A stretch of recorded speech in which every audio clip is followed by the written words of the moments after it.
Results. Every once in a while, you got to take a measure, see how you're doing with these three pieces: philosophy, attitude, activity. Now we take a measure called results.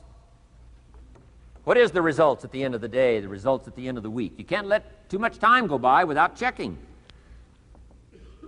When time goes by, 6 years I'd been out there working when I met my teacher, Mr. Schoaf. Schoaf said, well, Mr. Rohn, let's just go through a little summary here. He said, in the last 6 years, how much money have you saved and invested? Let's go through a little tab list here. How much money have you saved and invested the last 6 years? I said, what? 0. He said, you have messed up. You remember these notes. I like that. You've messed up. He said, who sold you on that plan? I thought, my gosh, the man's right. I'm a nice guy. I bought the wrong plan. What if you were 50 and broke? Right? Didn't need to change countries. Bought the wrong plan. What a sad scenario that would be. But Schoaf said these questions. Let's go through some results. He said, how many books have you read in the last 90 days? I said, what? 0. Wisdom of the world available? Change your life, change your future? Wisdom of the world available? Develop any skill you want, earn the kind of income you want, have all the treasures you want, equities you want, relationship with your family that you want, everything that you want available, and the wisdom of the world to help you get it. Haven't read any books in the last 90 days. My teacher said, Mr. Rohn, you have messed up. I'm telling you, you've got the deal. Schoaf said, Mr. Rohn, in the last 6 months, how many classes have you taken to improve your skills or to develop new skills? Go for the American dream. Become rich and powerful and sophisticated and healthy and influential. How many classes have you taken in the last 6 months? I said, how many? 0. He said, you have messed up. He said, you don't need to unmess the country. You don't need to straighten out the perplexed. You don't need to straighten out any of this stuff. All you've got to do is look within and let results teach you a great deal about your own activity, your own attitude, and your own philosophy. I went through that process.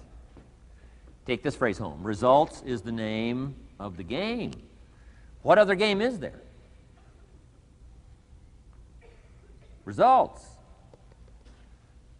Here's all life asks us to do: make measurable progress in reasonable time. Just take home that little phrase, good phrase. We're asked in life simply to make measurable progress in reasonable time. We demand it of our children. How many years do you want your child to spend in 4th grade? Approximately. About 1. If it looks like they're not going to make it, we pour on the pressure, called legitimate pressure, lack of results.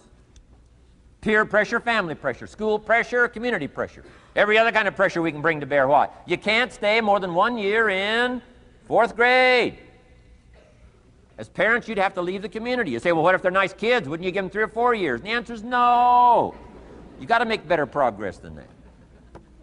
So you got to check fairly often. Some things you got to check every day. Some things you got to check at least by the end of the week. Salesman joins this little sales company. He's supposed to make 10 calls first week. Wouldn't it be legitimate to call him in on Friday and say, John, what? How many calls? I mean, this stuff is simple. John says, well.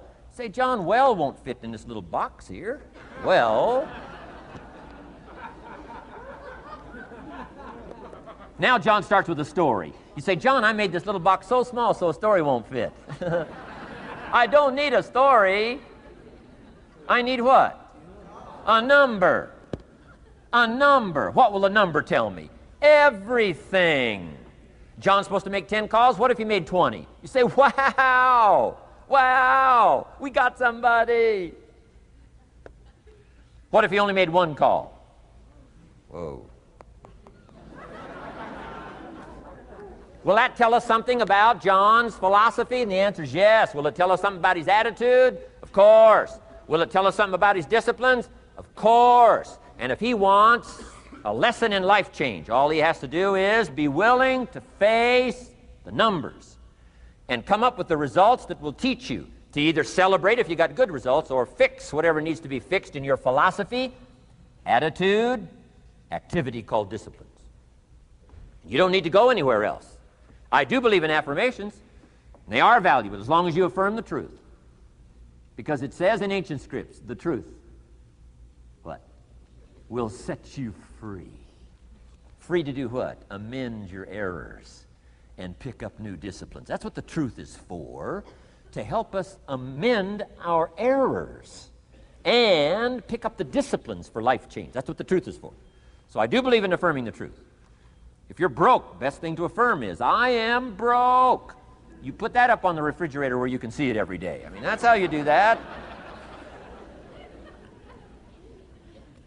Now, if you need a little additional affirmation, you just put up there, I'm 40 and broke. I mean, you know, that ought to do it. And if you need just a little more, put up there, I live in America and I'm 40 and broke. That's enough to turn your life around. It says, hey, something is wrong. Somewhere I have messed up. And I'm telling you, if you'll start with that, it's called the process of life change, and it doesn't matter how small the process is to start. One discipline starts it, and then one discipline feeds another, and the first thing you know, you've got this whole cycle in an upward positive motion.